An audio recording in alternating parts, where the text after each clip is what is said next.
Malamnya sekitar jam 4 subuh, Bang Hasan lagi tidur di bawah tempat tidur.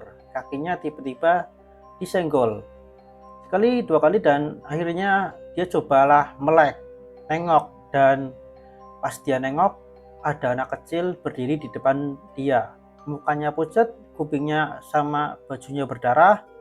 Terus anak kecil itu cuma bilang, tanggung jawab, sambil nunjuk ke abangnya. Waduh, merinding gue.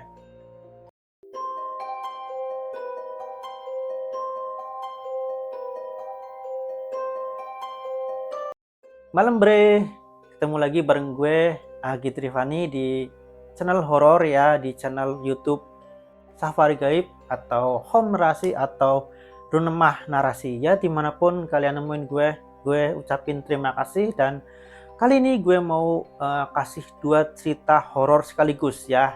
Yang pertama itu dialami langsung oleh narasumber kita bernama Anto, ya nama samaran dia ya, dan dia tuh pernah tinggal di Ambon ya, di Ambon dari tahun 1995 sampai 2015. Dan rumah itu tuh kelihatannya dulunya tuh biasa aja, tapi ternyata bre, wah gila, serem. Banyak kejadian-kejadian aneh, seram, dan gak masuk akal pokoknya lah. Dan yang paling bikin merinding itu ya di situ tuh ternyata wah mistis banget bre. Bahkan waktu udah pindah pun gangguannya itu masih sampai sekarang nggak hilang gitu loh. Jadi kayak ngikut gitu loh ya, jadi kayak ngikut gangguannya itu loh ya. Bener-bener ngeri lah, ngeri banget ya. Jadi kayak bener-bener ngeri lah, ngeri banget lah. Jadi mari kita simak ceritanya.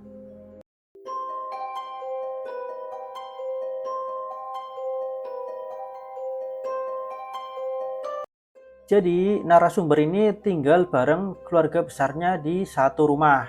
Di rumah itu ada ibunya, ada pamannya, ada budenya, ada sepupunya, sampai saudara yang lain juga ada. Rumahnya panjang ke belakang, ada ruang TV, kamar-kamar, dapur model lama gitu, dan halaman belakang ada pohon mangga besar. Nah, di halaman belakang itulah ari-ari si narasumber ini ditanam waktu dia lahir. Awalnya semua biasa aja, tapi mulai tahun 2003 pamannya jatuh di kamar mandi dan kena stroke. Parah banget lah. Dan badannya itu jadi kurus, tinggal tulang sama kulit, dan sejak itu mulai muncul gangguan-gangguan. Dan malam-malam jadi mencekam, suara aneh, benda bergerak, berdiri sendiri, dan sampai penampakan-penampakan pun tak luput. Jadi ada kejadian yang paling bikin merinding.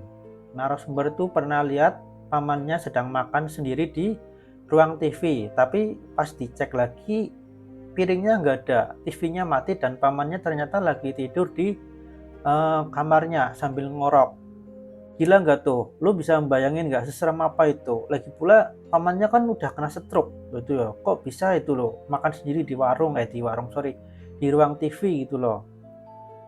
Dan akhirnya ya setelah 2 bulan kemudian pamannya akhirnya meninggal di hari Lebaran. Tapi keluarganya percaya waktu mau meninggal itu memang susah banget karena katanya dia punya ilmu hitam. Harus panggil kiai buat bersihin dan ya supaya rohnya itu bisa pergi dengan tenang. Dan akhirnya bener aja.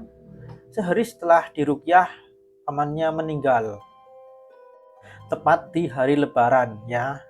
Dan setelah itu gangguan justru makin sering terjadi. Kayak lemari tua yang kebuka sendiri, suara orang jalan berat tengah malam, tangisan dari belakang rumah, dan ayahnya si narasumber ini lihat bayangan putih masuk ke area dapur. Yang paling serem, waktu mereka udah pindah ke kosan baru, ternyata gangguannya masih ngikut ya. Di kosan itu narasumber pernah ngalamin kejadian nggak masuk akal. Waktu tidur dia ngerasa kayak diremes dan diserang oleh 3 kuntilanak. Yang satu keluar dari tembok dan nyium keningnya, dan yang satu lagi meluk dia, dan yang terakhir megangin kakinya, dan semuanya terjadi dalam kondisi setengah sadar. Melek tapi nggak bisa gerak, sampai akhirnya dia baca doa dan barulah dia bisa bangun dan ketiga kuntilanak itu pergi. Setelah kejadian itu, beberapa minggu kemudian masih ada lagi. Dia pernah ditonjok dari dalam kasur. Serius, tonjokannya dari arah bawah spray.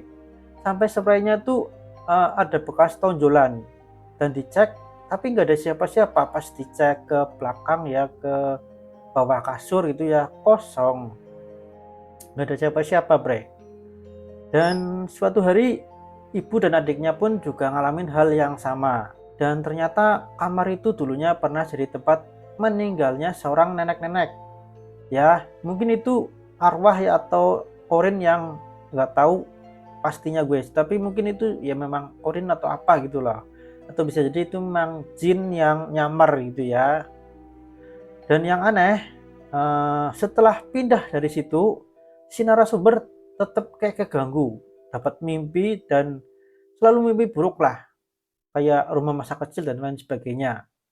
Pokoknya setiap dia pindah kos ada aja gangguan setan itu loh. Sampai sekarang dia masih tinggal di kos yang lain, tapi alhamdulillahnya sekarang dia tinggal di kos lain yang lebih adem. Ya, nggak pernah diganggu lagi secara langsung atau secara fisik langsung. Cuma kayak mimpi-mimpi itu masih ada, itu kayak mimpi buruk dan lain sebagainya, mimpi setan. Cuma dia ya udahlah, udah bosen pindah-pindah kos lagi gitu loh.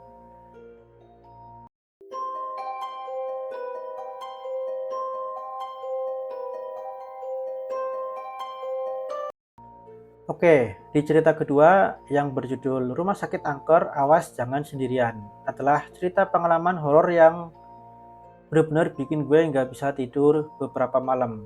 Jadi cerita ini gue dapat dari Bang Hasan, seorang pendaki yang juga pernah nungguin abangnya di rumah sakit. Tapi rumah sakit ini nggak biasa. Serem banget, apalagi waktu bulan puasa pada tahun 2018. Jadi, mari kita simak ceritanya.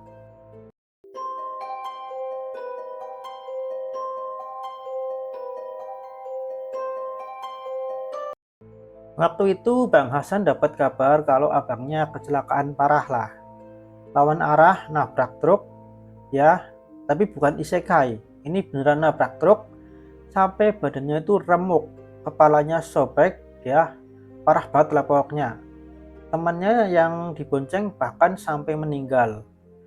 Nah, abangnya ini langsung dibawa ke rumah sakit gede di Jakarta Timur. Gak usah gue sebut namanya ya, karena ini bisa jadi privasi aja, oke?